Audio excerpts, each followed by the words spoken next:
राजेश के सामने सफेद साड़ी दिखाई दी। लंबे बालों वाली एक औरत उसकी ओर दौड़ती हुई आ रही थी। मामा! यह कहानी वास्तविक घटनाओं और स्थानीय लोक कथाओं से प्रेरित है। पहचान की सुरक्षा के लिए नाम और स्थान बदल दिए गए हैं। Horror mirror.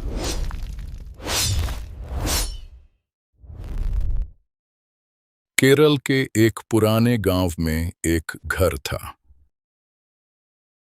राजेश बचपन में अक्सर इस घर में आता था। वहां उसके दादा दादी रहते थे, लेकिन अब वे नहीं रहे।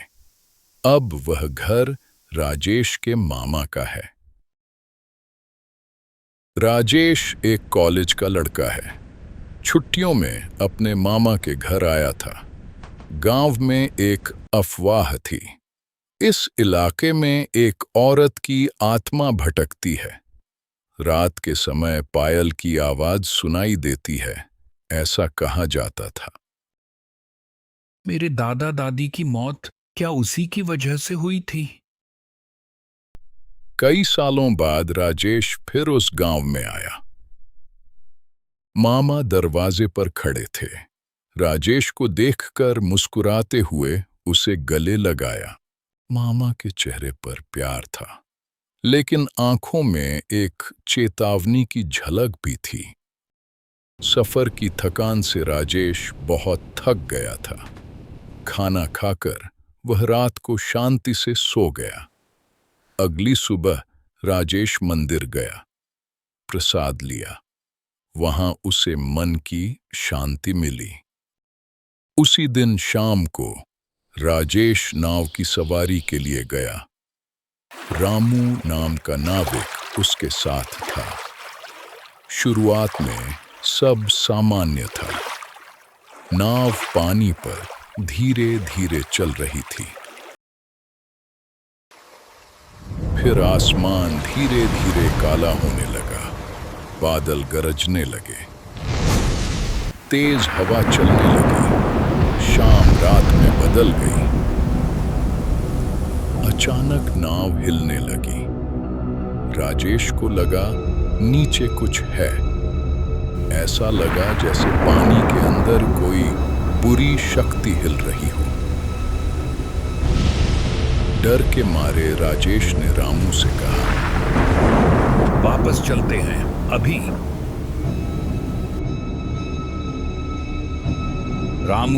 रामू! जैसे ही नाव मोड़ी गई, राजेश पीछे मुड़कर रामू की तरफ देखा। रामू वहां नहीं था। कोई नहीं, खाली नाव, सन्नाटा। डर के मारे राजेश सीधे मामा के घर की ओर भागने लगा। वहां पहुंचते ही राजेश ने सारी घटना मामा को बताई। सब सुनकर मामा गुस्सा हो गए। तुम वहां क्यों गए? मुझसे पूछे बिना इस इलाके में मत घूमो। उस रात मामा की बातें, शाम की घटना, सब कुछ राजेश के मन को परेशान कर रहा था। उसी सोच में वह सो गया। नींद में उसे लगा जैसे कोई उसे देख रहा है। डर कर उसने आंखें खोली। वह सिर्फ सपना था। कमरे में नींद नहीं आ रही थी। पीछे आंगन में ठंडी हवा चल रही थी। वहां सोने का फैसला किया। चांदनी में उसने खाट बिछाई। मन में एक ही सवाल था, इतने साल हो गए, क्या वो आत्मा अभी भी यहाँ हो सकती है? उसी पल झन झन पायल की आवाज पास आने लगी। खाट हिलने लगी। धीरे धीरे ऊपर उठी और जोर से जमीन पर गिर गई। राजेश के सामने सफेद साड़ी दिखाई दी। लंबे बालों वाली एक औरत उसकी ओर दौड़ती हुई आ रही थी।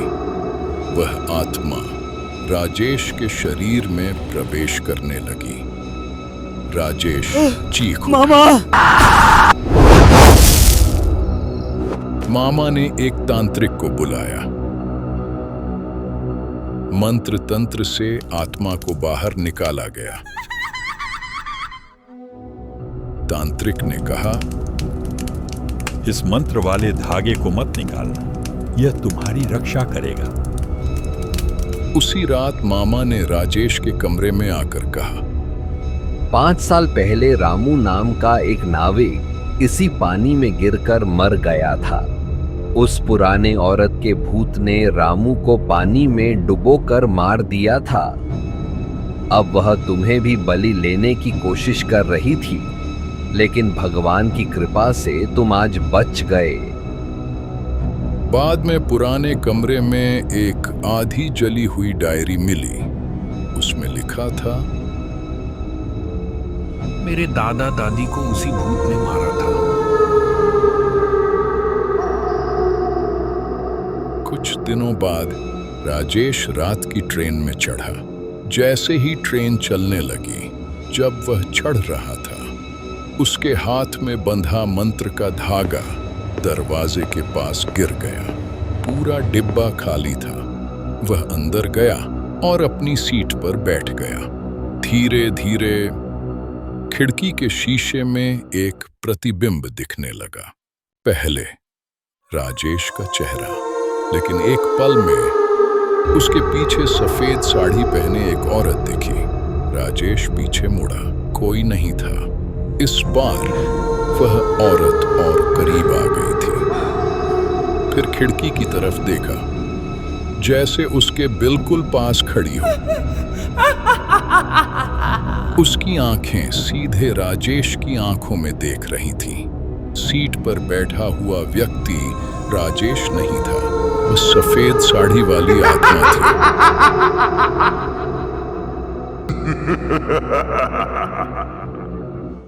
अगर आप इस वीडियो का अगला भाग चाहते हैं तो पार्ट 2 कमेंट करें।